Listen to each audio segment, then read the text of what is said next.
diampuni Allah di bulan suci Ramadan ini ada 4. Arba'atum mahrumun minal maghfirah. Ada 4 orang yang tidak diampuni dari selama Ramadan ini. Satu yang akan saya bahas di antara 4 itu adalah al-aqu liwalidayhi, orang yang durhaka kepada kedua orang tuanya. Dosa besar di antaranya adalah ketika seseorang berdosa, bermaksiat kepada kedua orang tuanya. Namun jemaah yang Allah muliakan, kadang-kadang dosa kepada orang tua ini ada yang menganggap sepele, atau ada yang menganggap itu bukan dosa. Dengan dia tidak hormat, dengan dia mungkin jarang mendoakan, dengan dia mungkin jarang takjim kepada orang tuanya, jarang telepon dan lain sebagainya. Dia rajin ibadah, dia tidak berzina, dia tidak korupsi, dia tidak mabuk. Tapi kadang-kadang dosa kepada orang tua ini sering terlakukan tanpa sengaja, padahal itu adalah dosa yang sangat besar. Maka sampai Nabi mengaminkan doa Jibril itu yang sering diulang-ulang oleh guru-guru kita. Celaka manusia yang dia mendapati orang tuanya masih hidup, tapi dia tidak dapat ridhonya orang tuanya, dia tidak berbakti kepada kedua orang tuanya. Itu adalah manusia yang celaka.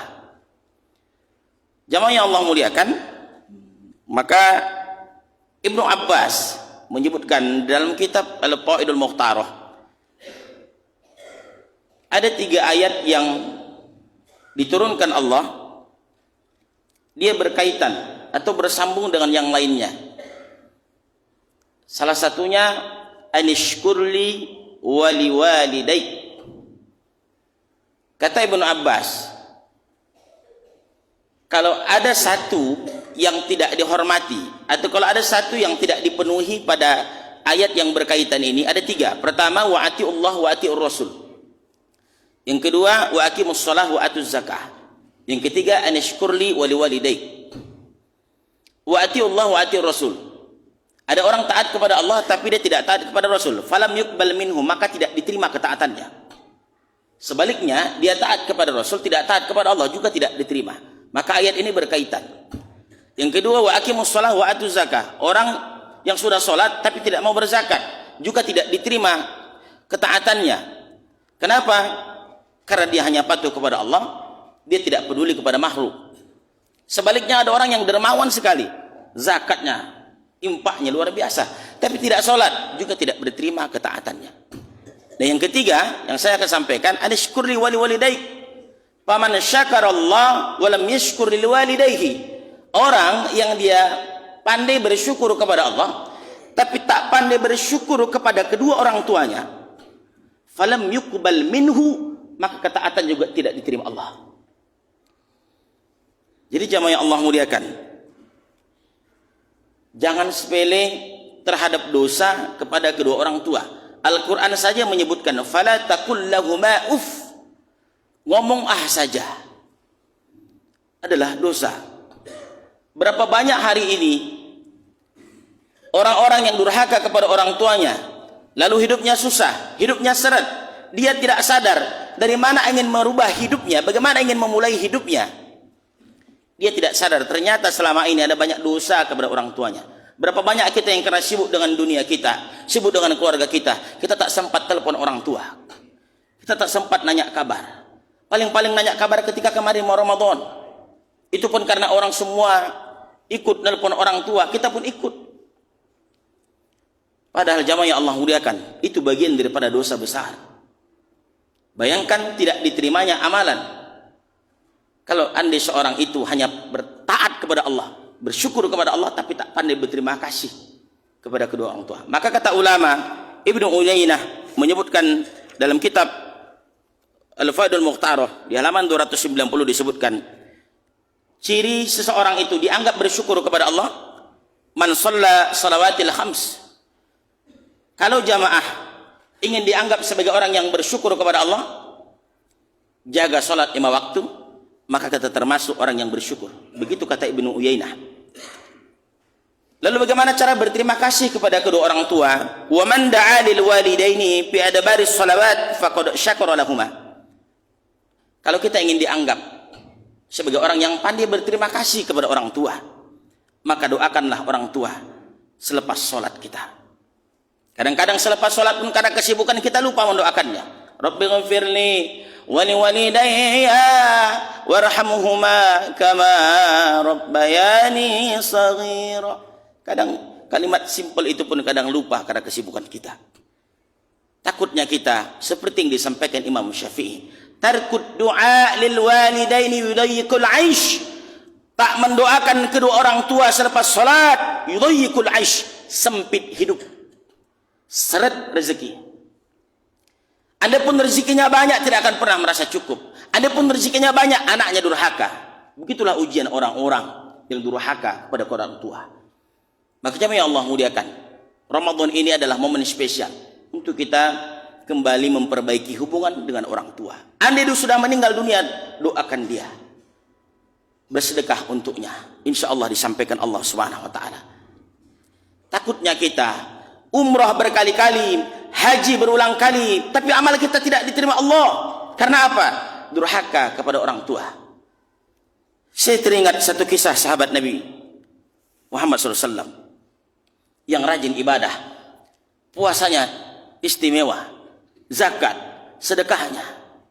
Tapi saat sakratul mautnya, lidah yang dipakai beribadah itu tidak bisa mengucapkan la ilaha illallah. Padahal lidah itu dipakai berzikir, lidah itu dibawa sholat, dan sholatnya dia tidak tinggalkan. Tapi saat sakratul maut, sahabat Nabi itu tak mampu mengucapkan la ilaha illallah. Usut punya usut, jamaah yang Allah muliakan, ternyata dia punya dosa kepada ibunya. Maka ulama mengatakan yang dimaksud itu adalah seorang pemuda bernama Alqamah. Alqamah itu luar biasa ibadahnya.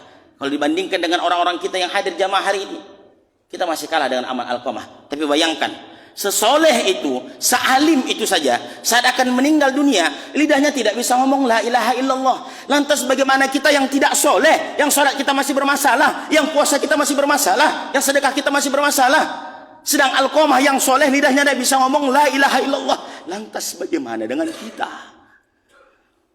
Jangan merasa sepele dengan kata-kata kepada emak dan ayah. Semua orang-orang hebat adalah mereka yang menghormati emak dan ayahnya. Profesor Uwas diantaranya, sampai dia buatkan rumah omak sebagai bentuk cinta kepada emaknya. Profesor Adi Hidayat, kalau emaknya minta ini, emaknya baru cerita, ini cantik ya mobilnya, besok sudah ada mobil. Kita belum mampu jamaah, tapi minimalnya selepas sholat jangan tinggalkan doa untuk emak dan ayah kita. Apa masalah Alqamah? Yu'siru zaujatahu. Dia lebih mengutamakan istrinya ketimbang ibunya. Itu masalahnya. Saat sakratul maut, lidahnya tidak bisa ngomong la ilaha illallah. Akhirnya akan dibakar supaya ringanlah kerak siksanya di akhirat. Tapi saat akan dibakar, ibu Alqamah luluh hatinya. Dia anakku, aku maafkan, aku ridho dengan dia, kata ibu Alqamah. Barulah lidahnya bisa mengucapkan la ilaha illallah. Setelah itu Nabi berdiri di hadapan orang-orang Ansar dan Muhajirin. Nabi menyampaikan, ya ma'syarul ansar wal muhajirin, wahai orang-orang Ansar, wahai orang-orang Muhajirin. Apa kata Rasulullah? Man faddala zaujatahu ala ummihi. Siapa orang yang lebih mengutamakan istrinya ketimbang ibunya, la'anahullah, Allah melaknatnya jemaah. Wal malaikah, malaikat melaknatnya, wan nasu ajmain, manusia juga melaknatnya. Hadis ini sebenarnya Allah saja yang melaknat sudah cukup. Tapi hadis yang disebutkan Rasulullah, Allah ikut, malaikat ikut, manusia pun ikut. Betapa kejinya durhaka kepada orang tua. La yaqbalullahu sarfan wala adlan. Allah tidak menerima amalan sunnahnya, Allah juga tidak menerima amalan wajibnya. Illa ayyatuba, kecuali dengan satu cara, dia bertaubat kepada Allah dan berbakti kepada orang tuanya, berbuat baik kepada kedua orang tuanya, karena ridho Allah terletak pada mereka. murka Allah terletak pada murkanya kedua orang tua. Jemaah jur dimuliakan Allah Subhanahu wa taala. Maka jangan sampai nantinya kita seperti yang didoakan oleh Jibril, bahwa celakalah orang-orang yang masih ada orang tuanya. Mereka tidak dapat ridho, mereka tidak dapat kebaikan, padahal orang tuanya masih hidup. Berbeda dengan mereka yang sudah meninggal dunia. Maka jemaah yang Allah muliakan, jangan sampai gara-gara dosa sedikit kepada kedua orang tua, khawatirnya menjadi dosa besar, dan itu membuat segala amal kita tidak diterima Allah Subhanahu wa taala. Mudah-mudahan ini menjadi muhasabah untuk kita semua. Pedulilah terhadap emak, pedulilah terhadap ayah, peduli terhadap paman, abang ayah, adik ayah, abang emak, saudara-saudara kita yang masih hidup. Mereka andai mungkin ayah dan emak kita sudah tak ada, bisa jadi mudah-mudahan asbab itulah Allah mudahkan kehidupan kita di dunia ini. Rezeki yang seret, kalau hari ini ada rezeki yang seret, tengoklah seberapa banyak kita mendoakan emak dan ayah selepas sholat. Kalau sering kita doakan, mudah-mudahan Allah mudahkan pula rezeki kita. Jemaah Allah muliakan, jadikan orang tua yang masih hidup hari ini sebagai jalan kita untuk bisa jalan pintas masuk ke surganya Allah Subhanahu wa taala. Mudah-mudahan bermanfaat. Subhanakallahumma wa bihamdika asyhadu an la ilaha illa anta astaghfiruka wa atubu ilaik. Wassalamualaikum warahmatullahi wabarakatuh.